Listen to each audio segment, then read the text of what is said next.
Alkitab adalah firman Allah.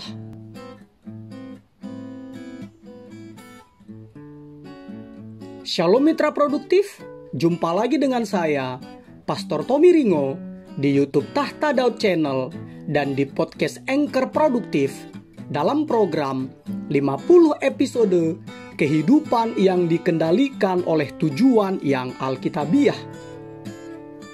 Untuk apa kita ada di dunia ini? Episode 43.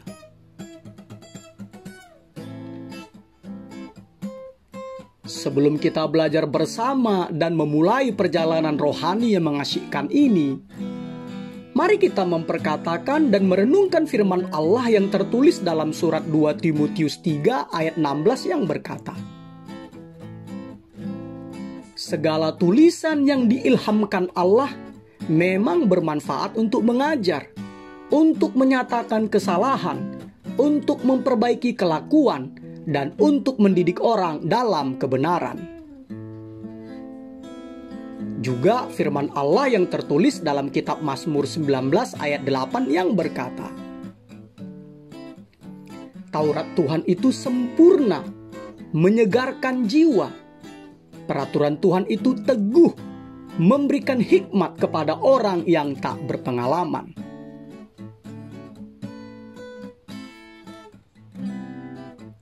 Dari ayat-ayat tersebut kita diingatkan bahwa Alkitab adalah firman Allah yang tertulis untuk mengajar, menyatakan kesalahan, memperbaiki kelakuan, dan mendidik orang dalam kebenaran.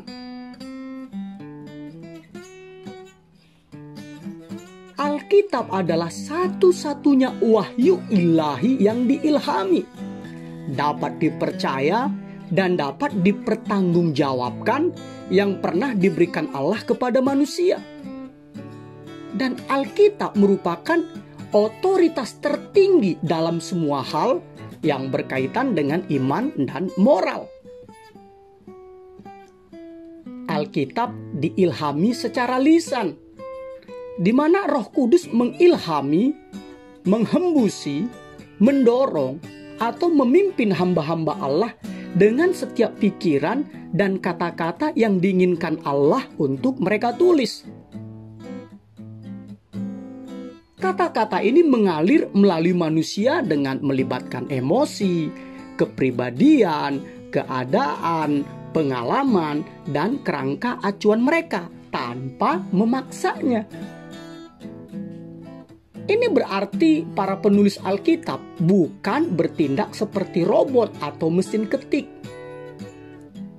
Para penulis Alkitab juga bukan berperan sebagai medium, yaitu penghubung antara roh dengan manusia dengan cara membiarkan diri kemasukan roh itu. Bukan. Juga para penulis Alkitab bukan kesurupan, lalu menuliskannya. Bukan. Allah sendiri yang menghembuskan, mengilhami manusia, sehingga Allah menggerakkan dan memimpin para penulis Alkitab untuk menuliskan apa yang Allah kehendaki melalui keberadaan mereka.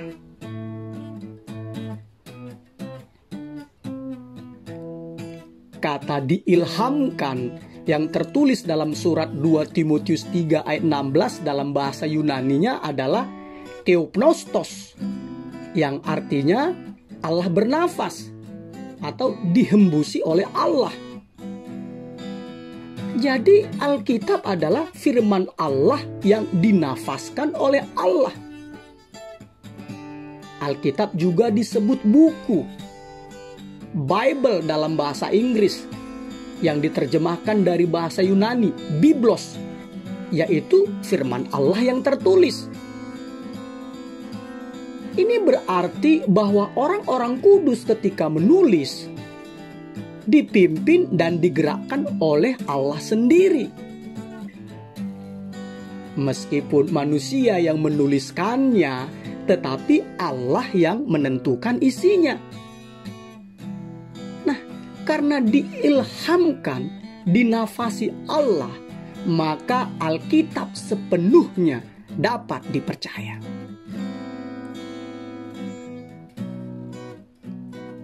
Fakta bahwa Alkitab adalah firman Allah yang diilhamkan, ini membuktikan bahwa Alkitab sama sekali tidak bergantung kepada apakah Alkitab itu diterima manusia atau tidak.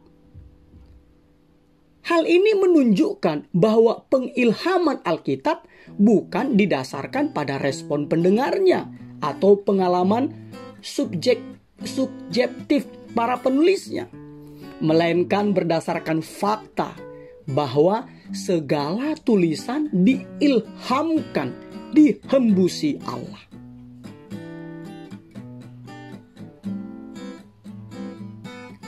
Mitra produktif, Allah adalah firman Allah yang tertulis atau Biblos dalam bahasa Yunaninya tadi. Itu terdiri dari 66 kitab yang terpisah namun saling berhubungan.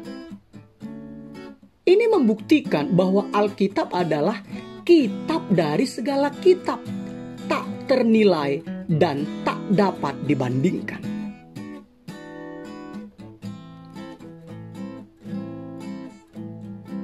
Ada dua bagian dalam Alkitab. Bagian pertama yaitu Perjanjian Lama yang terdiri dari 39 kitab yang berisi riwayat penciptaan, riwayat panggilan Allah kepada orang Israel, dan nubuatan tentang kedatangan Mesias yang akan datang sebagai juru selamat dunia.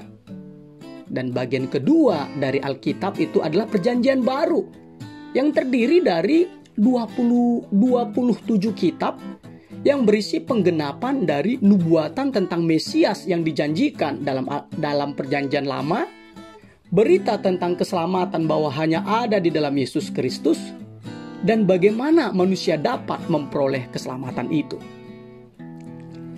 Luar biasanya, walaupun terdiri dari 66 kitab, Alkitab tetap merupakan satu kesatuan kitab yang tak terpisahkan.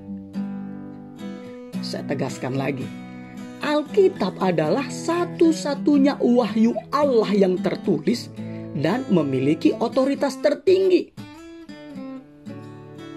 Meski ditulis manusia, Alkitab adalah firman Allah kepada manusia. Lebih dari 2000 kali kata tersebut diucapkan atau disebut sebagai firman Allah.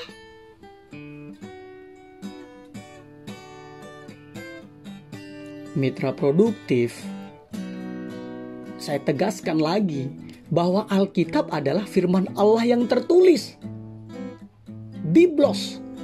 Sedangkan Yesus Kristus adalah firman Allah yang telah menjadi manusia, seperti yang tertulis dalam Injil Yohanes 1 ayat 14. Firman itu telah menjadi manusia dan diam di antara kita.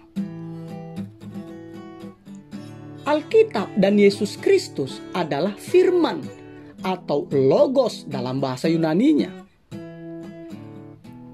Firman Allah yang hidup, yaitu Yesus Kristus, dinyatakan dalam firman yang tertulis, yaitu Alkitab. Sedangkan firman yang tertulis, yaitu Alkitab, memimpin kita kepada firman Allah yang hidup, yaitu Yesus Kristus. Keduanya adalah satu kesatuan.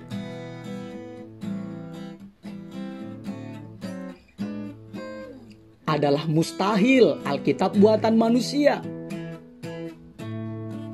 Buktinya, Alkitab ditulis oleh 40 penulis yang berbeda zaman, yang menulis 66 kitab dalam 3 bahasa, dan dalam rentang waktu lebih dari 1600 tahun. Namun dapat menjadi satu buku yang terpadu dan serasi. Jadi ini mustahil buatan manusia. Justru ini membuktikan bahwa Alkitab adalah karya Allah sendiri. Alkitab adalah firman Allah yang diilhamkan, dihembusi Allah kepada para penulisnya, sehingga terbentuklah kitab-kitab yang terpadu dan serasi yang disebut Alkitab.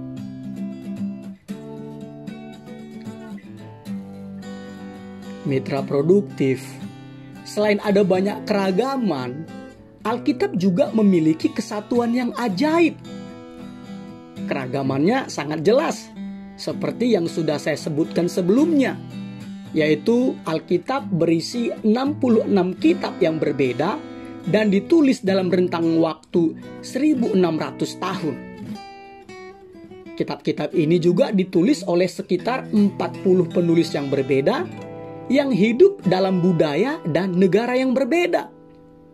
Mulai dari Mesir, Kanaan, sampai ke zaman pemerintahan Romawi. Penulis Alkitab juga terdiri dari berbagai macam kalangan. Ada dari kalangan raja-raja, negarawan, nabi, petani, nelayan, penggembala, imam, pedagang, dan narapidana. Dan ditulis dalam 3 bahasa yang berbeda, yaitu Ibrani, Aram, dan Yunani. Juga tulisan-tulisan mereka itu mencakup hampir seluruh jenis literatur, termasuk sejarah, hukum, puisi, nubuat, biografi, lagu atau mazmur, syair, amsal, perumpamaan, dan surat. Mujizat keajaiban dari semuanya itu adalah bahwa mereka semuanya menghasilkan kitab yang terpadu secara menakjubkan. Masing-masing penulis memberikan bagian-bagian tertentu yang dibutuhkan, yang selaras dan tidak pernah bertentangan dengan prinsip keseluruhannya.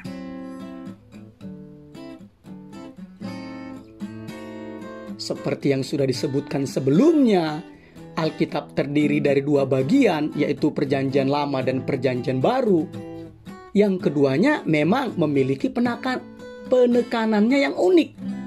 Namun, masing-masing tidak lengkap tanpa yang lain. Dan masing-masing saling melengkapi secara sempurna.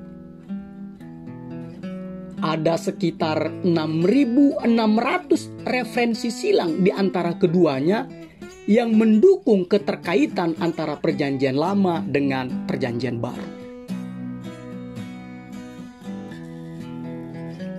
Alkitab juga benar-benar memiliki sejarah yang mengagumkan. Lebih dari 3.500 tahun, Alkitab bukan saja menjadi kitab yang paling dicintai, tetapi juga paling dibenci keberadaannya, khususnya oleh orang-orang Muslim.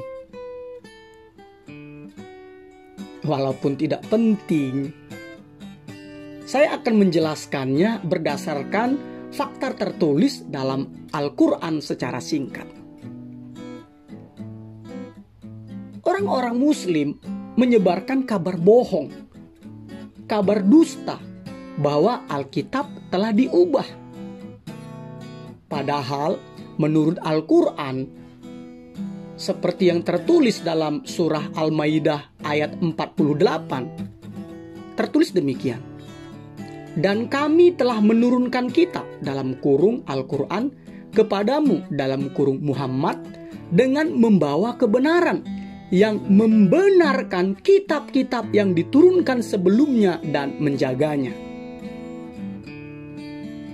Ini adalah fakta bahwa Al-Quran ada untuk mengiyakan, untuk membenarkan Alkitab yang mereka sebut Taurat, Zabur, Injil. Juga Al-Quran ada untuk menjaga Alkitab. Al-Quran ada untuk menjaga Alkitab. Singkatnya, Al-Quran mengamini Alkitab karena di ayat tersebut dikatakan membenarkan kitab-kitab yang diturunkan sebelumnya dan menjaganya. Jadi, seandainya Alkitab telah diubah,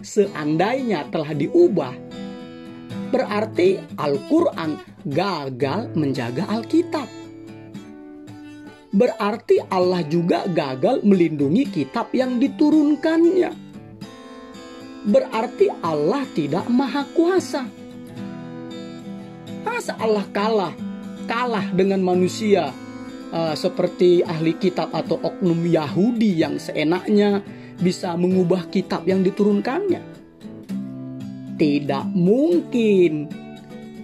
Allah itu maha kuasa dan Dia amat sangat mampu menjaga kitabnya, karena Allah adalah sang pemelihara dan penjaga firman-Nya.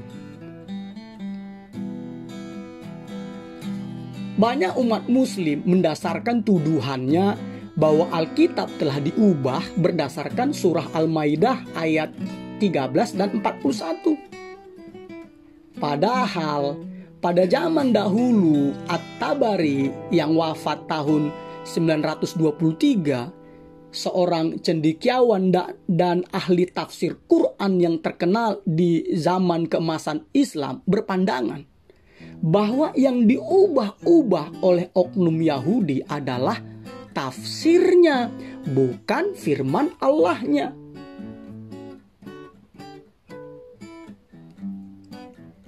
Singkatnya, tidak ada kitab yang pernah mengalami pertentangan yang sangat kontradiktif seperti Alkitab.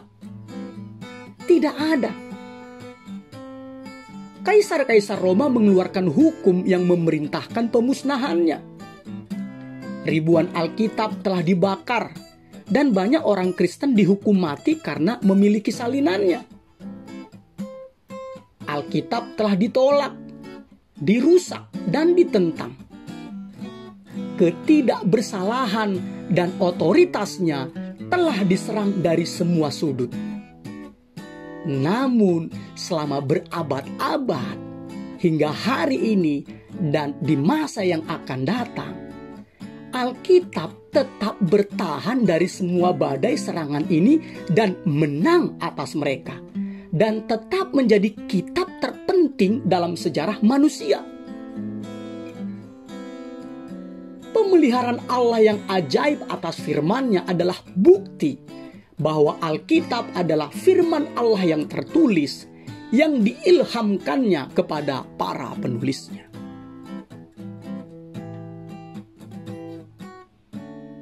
Juga pengaruh Alkitab yang menyebar di seluruh dunia tidak dapat dibandingkan dengan kitab atau buku manapun. Alkitab telah menjamah semua bangsa di bumi dan mempengaruhi banyak budaya.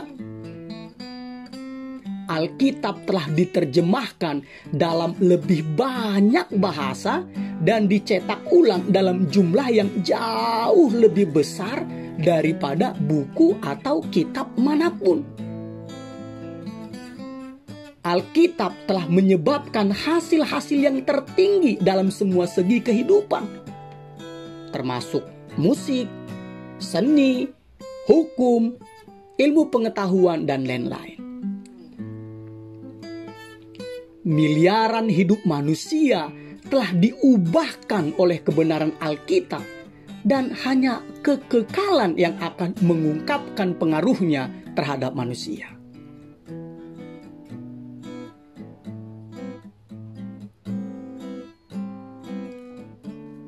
Mitra produktif. Sejarah penyusunan Alkitab, Perjanjian Lama maupun Perjanjian Baru, bukanlah kitab-kitab yang telah diturunkan dari sorga dalam bentuk lembaran maupun dalam bentuk kitab. Alkitab dalam bentuknya sekarang tidak sekaligus tersusun menjadi satu, melainkan mengalami perjalanan sejarah yang panjang, yang penuh dengan tantangan untuk memilih dan mengambil keputusan, yang mana dari antara sekian banyak tulisan yang ada itu adalah firman Allah.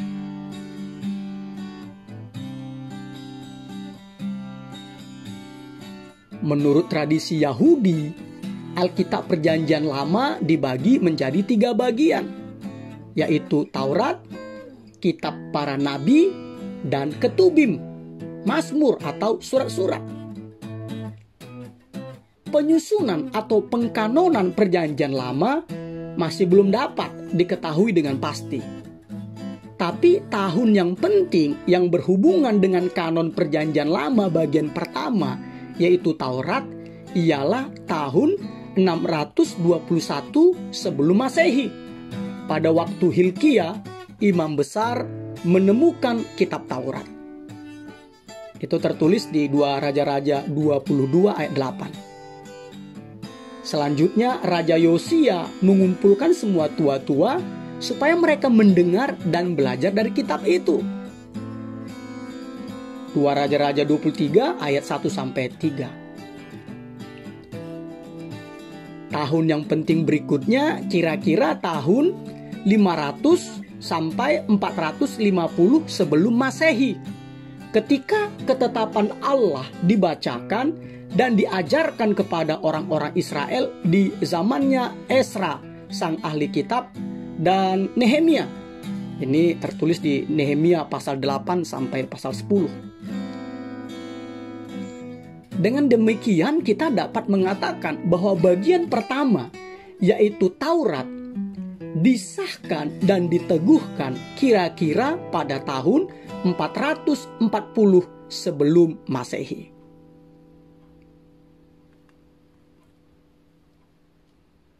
Bagian kedua dalam Perjanjian Lama adalah kitab para nabi.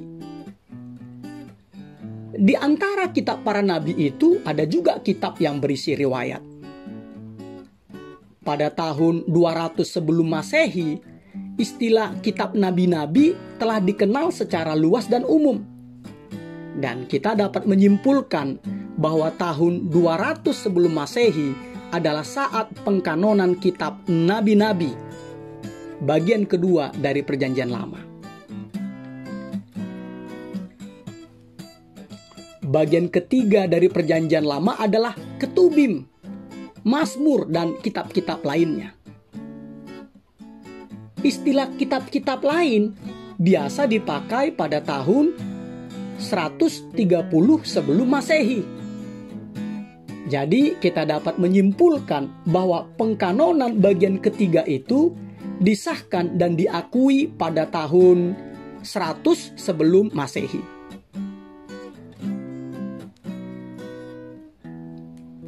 Dan pada zaman Yesus, pengkanonan Alkitab Perjanjian Lama sudah lengkap, seperti yang tertulis dalam Injil Lukas 24 ayat 44. Ia berkata kepada mereka, "Inilah perkataanku yang telah kukatakan kepadamu ketika aku masih bersama-sama dengan kamu, yakni bahwa harus digenapi semua yang ada tertulis tentang aku dalam kitab Taurat Musa dan kitab nabi-nabi dan kitab Mazmur." Gereja mula-mula telah menerima kitab Perjanjian Lama sebagai firman Allah. Nah, pengkanonan Alkitab Perjanjian Baru juga itu tidak dapat dipastikan tahunnya. Karena apa? Karena terjadi dalam jangka waktu yang panjang. Yang jelas, pengkanonan Perjanjian Baru itu berakhir pada tahun 397. Tahun 397 dalam sidang majelis besar yang diadakan di Kartago. Tapi sebelumnya, jemaat mula-mula yaitu Origen pada tahun 210 telah membuat daftar kitab atau pengkanonan. Awalnya ia tidak memasukkan kitab Yakobus dan Yudas, tetapi dalam pernyataan yang lain ia mengesahkan kedua kitab tersebut. Pada tahun 315, Athanasius juga sudah mengeluarkan daftar kanon dari kitab-kitab Perjanjian Baru, seperti yang kita miliki sekarang ini. Begitu juga daftar kanon yang dibuat oleh Yerome tahun 382, Rufinua tahun 390, dan Agustin tahun 394. Sama hebatnya ya, ini luar biasanya. Sama dengan kitab Perjanjian Baru yang kita miliki sekarang ini. Walaupun finalnya itu adalah ditetapkan tahun 397 dalam sidang majelis besar yang diadakan di Kartago.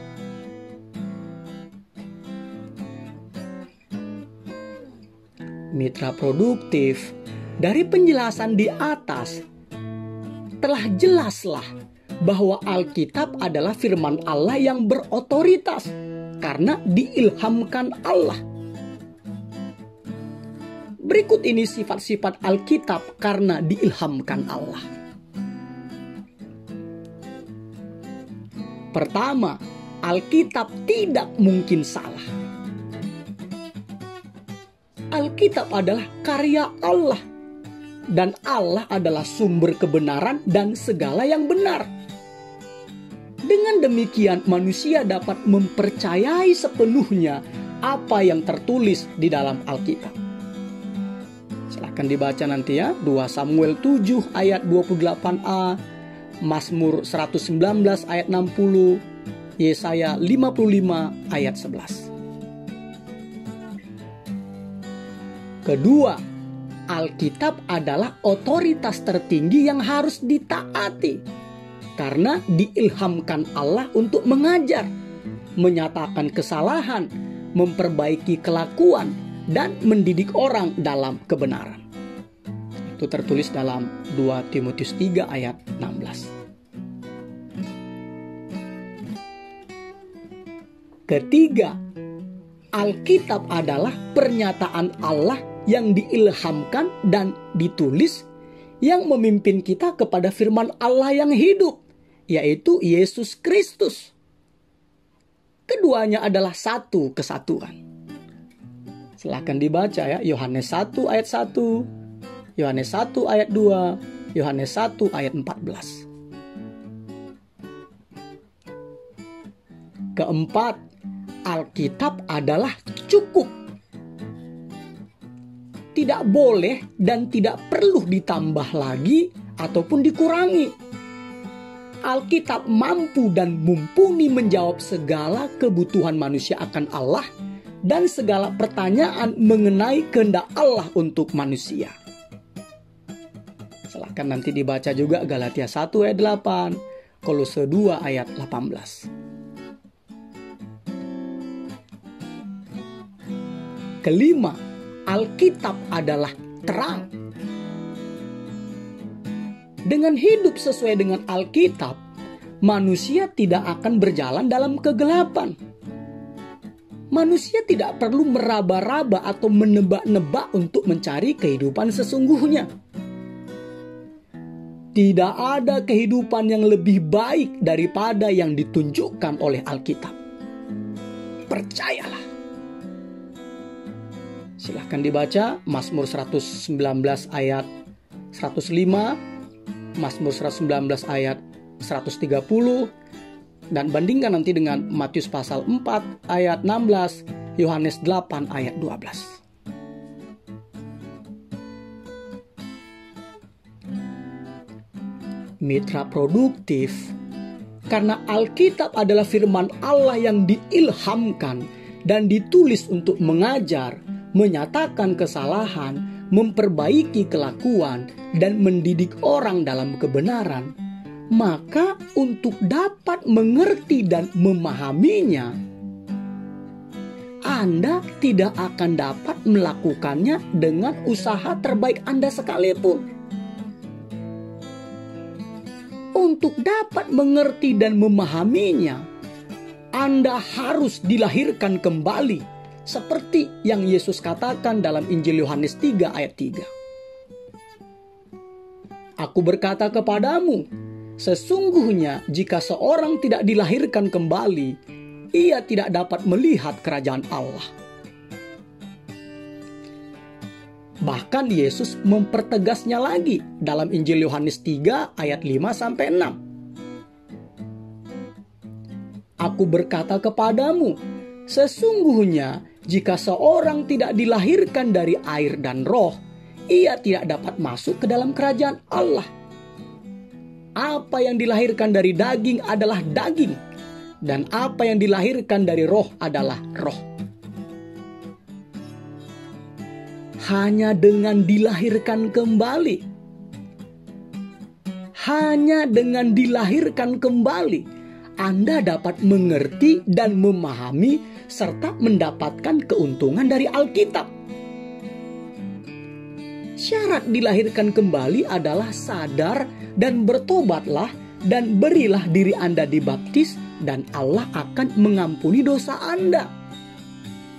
Markus 1 ayat 4. Akuilah dengan mulut Anda dan percayalah dalam hati Anda bahwa Yesus Kristus adalah Tuhan, seperti yang tertulis dalam surat Roma 10 ayat 9. Sebab jika kamu mengaku dengan mulutmu bahwa Yesus adalah Tuhan dan percaya dalam hatimu bahwa Allah telah membangkitkan Dia dari antara orang mati, maka kamu akan diselamatkan.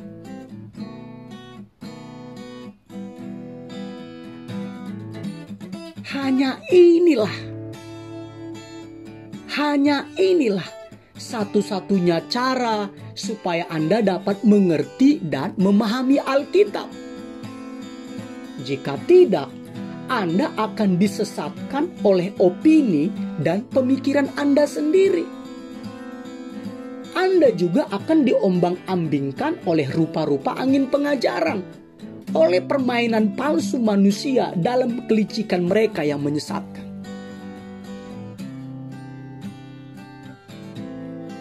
Karena itu, bagi yang belum menjadi Kristen, yaitu pengikut Yesus, saya mengundang dan mengajak Anda untuk menerima Yesus Kristus sebagai Tuhan dan Juru Selamat Anda, supaya Roh Kudus, penghibur, penolong, tinggal diam dalam diri Anda dan mengajarkan segala sesuatu kepada Anda dan akan mengingatkan Anda akan semua yang telah Allah firmankan kepada Anda melalui Alkitab.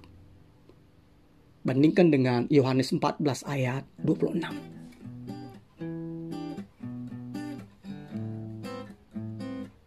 Dwight Lyman Moody atau Dwight L. Moody, tokoh kebangunan rohani dan penginjil yang terkenal dari Amerika Serikat, berkata, tidak ada buku yang lebih baik untuk membela Alkitab selain Alkitab itu sendiri. Dia juga berkata, Alkitab tidak diberikan untuk menambah informasi Anda, tetapi untuk mengubahkan hidup Anda.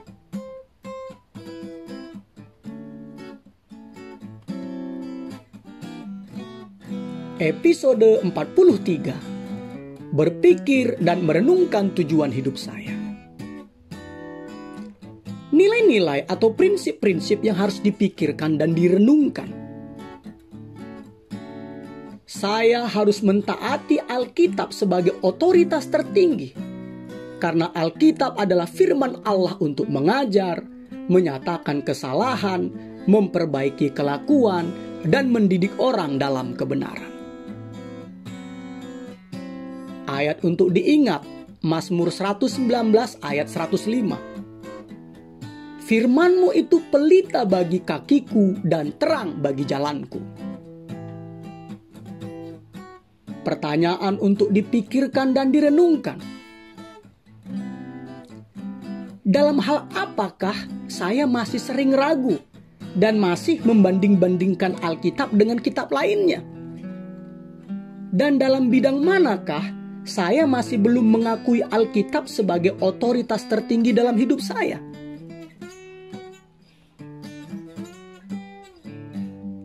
Immanuel, Allah menyertai kita mitra produktif. Amin.